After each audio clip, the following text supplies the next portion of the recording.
अस्सलामुअलैकुम my YouTube family, कैसे हैं आप सब लोग। इंशाल्लाह जी सब लोग ठीक ठाक होंगे, फिट फाट होंगे और फर्स्ट क्लास होंगे। तो आज मैंने बनाई है जी आलू गोभी, और यकीन माने इतनी इजी और क्विक रेसिपी के साथ कि बस 5 मिनट में ये सालन मैंने रेडी किया है। यकीन माने सिर्फ 5 मिनट में। तो आप लोगों ने इस रेसिपी को स्किप नहीं करना है, कंप्लीट देखिएगा। यहाँ मैंने 1 kg गोभी ली है, और मेरे ख्याल में इसके डंडल रिमूव करने के बाद जो है ना, वो आपके पास 3 पाव जो है वो गोभी बच जाएगी। आपने मुझे कमेंट सेक्शन में लाजमी बताना है कि आप इसके लीफ को क्या कहते हो। हम लोग तो पंजाबी में इसको डंडल ही बोलते हैं। तो अभी हमने इसको जो है वो थोड़ा सा पील कर देना, जो ऊपर से थोड़े मार्क होते हैं। उसके बाद इसको कर लिए है कट, और साथ ही मैंने जो है आधा किलो लिए हैं जी आलू, और उनको भी पील करके कट कर लिए। 2 मीडियम साइज़ के अनियन हैं, 2 टमाटर हैं, और जिंजर गार्लिक का पेस्ट है। तो करते हैं जी आज की रेसिपी को स्टार्ट। बिस्मिल्लाहिर्रहमानिर्रहीम। यहाँ मैंने लिया है 2 बड़े चम्मच वेजिटेबल ऑयल के। आपको मैं हमेशा कहती हूँ कि जो भुनाई वाली सब्जियाँ होती हैं उसमें वेजिटेबल ऑयल आप कम यूज़ किया करें। और यहाँ आपको जो है वो ऑयल का कलर थोड़ा डार्क लग रहा होगा, तो कल मैंने बनाई थी कढ़ाई, और उसमें से जो वेजिटेबल ऑयल बच गया वो मैं इसके अंदर ऐड कर रही हूँ। आधा मैंने वो लिए है, और आधा मैंने फ्रेश वेजिटेबल ऑयल लिया है। आपको यही कहूँगी कि अगर किसी सालन में से वेजिटेबल ऑयल बच जाता है तो उसको वेस्ट मत किया करें। बुनाई वाली सब्ज़ी में आप इजीली उसको यूज़ कर सकती हैं। हाँ, आपने उसको कभी भी शोरबे वाले सालन में बिल्कुल यूज़ नहीं करना है। हंडिया का मसाला भूनने की वही बेसिक टिप है जो मैं अपनी मल्टीपल रेसिपीज़ में आप लोगों के साथ शेयर कर चुकी हूँ। तो जैसे ही प्याज वाइट हुआ है, हमने इसके अंदर जिंजर गार्लिक का पेस्ट ऐड कर दिया है, और जिंजर गार्लिक के पेस्ट को मैंने 2 ग्रीन चिलीज़ के साथ फाइनली चॉप किया था। आपको हमेशा बताती हूँ कि जो भुनाई वाले सालन होते हैं उसमें जिंजर गार्लिक जब ग्रीन चिली के साथ पिसता है तो बहुत ही अच्छा फ्लेवर देता है। और ये 2 मीडियम साइज़ के हमने लिए थे टमाटर, जिसको फाइनली चॉप करके हमने ऐड कर दिया हुआ है। जब भी आप जिंजर गार्लिक का पेस्ट डालें तो 1 मिनट भूनने के बाद टमाटर ऐड करें, या पानी का छींटा लगाएं। उससे जिंजर गार्लिक की जो खुशबू है वो बहुत ही अच्छी महकती है सालन में।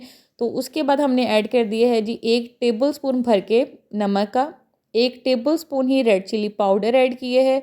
यहाँ स्पून का साइज़ छोटा है इसलिए आपको ये टीस्पून से मैं ऐड कर रही हूँ। तो यहाँ टेबल स्पून आप लेने हैं, और 1 टेबल स्पून भर के ये आपने लेना है जी इसके अंदर सूखा धनिया पिसा हुआ। आपने देखा है कि मैंने इसके अंदर सवाए नमक, मिर्च, हल्दी और सूखे धनिया के अलावा कोई स्पाइस ऐड नहीं किए हैं। और जैसा कि मैं आपको हमेशा कहती हूँ कि अगर हंडिया का मसाला अच्छा भुना हो तो हंडिया के अंदर फ्लेवर ऑटोमेटिकली बहुत अच्छा आता है। मसाला भुनने की जो डिटेल टिप्स है वो आपको मेरी आलू मटर मुंगरे की जो रेसिपी है उसमें मिल जाएगी, उसका लिंक भी मैं शेयर कर दूँगी। और जैसे ही मसाला हमारा भुना है तो हमने इसके अंदर ऐड कर दिए हैं जी आलू। आलू को अपने अच्छे तरीके से मिक्स करना है, ताकि नमक मिर्च का जो फ्लेवर है वो अच्छे तरीके से आलू के अंदर मिक्स हो जाए। इसलिए कभी भी गलती मत करें कि आलू गोभी को आप डायरेक्टली एक जगह काटते हैं और एक ही साथ ऐड कर देते हैं, उससे जो नमक मिर्च है वो अच्छे तरीके से मिक्स नहीं होती है।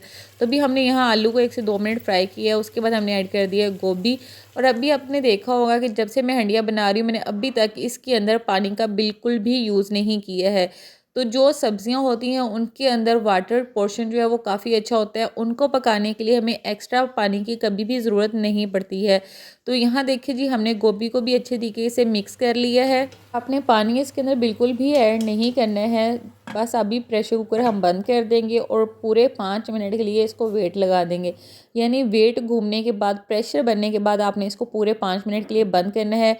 और फ्लेम देखिए जी यहाँ मैंने लो टू मीडियम फ्लेम की है। जब आप पानी एक्स्ट्रा नहीं ऐड कर रहे होते तो फ्लेम को कभी हाई मत करें।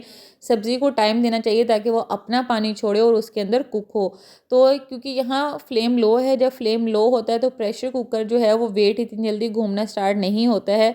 तो बस जब ये साथ वाला जो कील होता है ना, जब आप देखें कि ये प्रेशर डिवेल्प होने के बाद जो है वो ऊपर हो जाता है, तो जैसे ही इसका वेट ऊपर हो तो आप टाइम नोट कर लें। और उसके बाद आपने सिर्फ 5 मिनट के लिए इसको बंद रखना है। 5 मिनट से ज़्यादा गोभी को टाइम नहीं लगता है पकने के लिए। आलू गोभी ये देखें जी हमारी पक के हो गई है बिल्कुल तैयार।